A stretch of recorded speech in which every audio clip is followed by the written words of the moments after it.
Good morning, everybody. Happy day.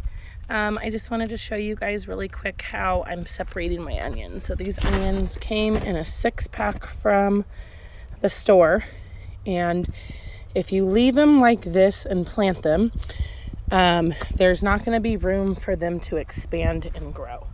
So what I'm doing is I pulled this out of the ground, and I'm going to shake out all the dirt, and then you just want to very carefully separate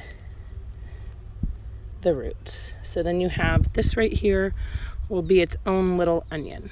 Okay, so what I'm doing right now is I pulled all those up and I am separating them so they will each have an onion and they'll be able to have room to grow. If you do not do that, I will show you what happens. I am learning gardening, and this is what I did last winter. So I did not separate them after I planted them. I just let them grow and grow and grow. And as you can see, all those onions right here are now in one hump.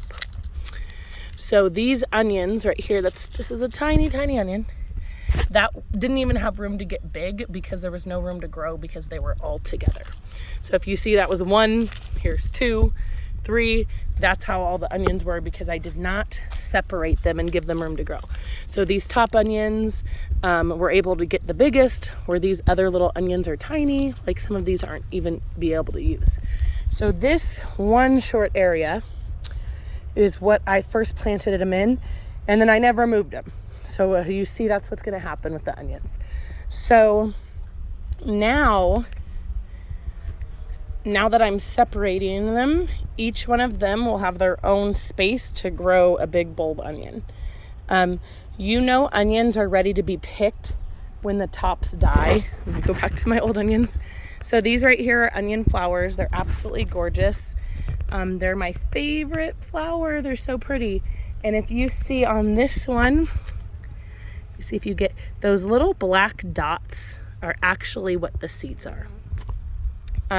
So what I will do is, I already did it, but I took this and I let it dry out, and then I shook, and all the seeds came out on a piece of paper. So I'll be able to plant my own next year.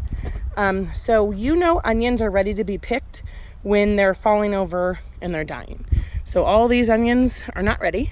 They still have their flowers. They're all still ready and up and to go. But if you notice down here, some of these are starting to fall over. That is what you're going to be looking for. All these will be on the ground and they'll all be this dead brown color, and that's when you want to pull your onions. After you pull them, you have to store them. You have to leave them to dry out and kind of cure them, and we'll talk about that a different time.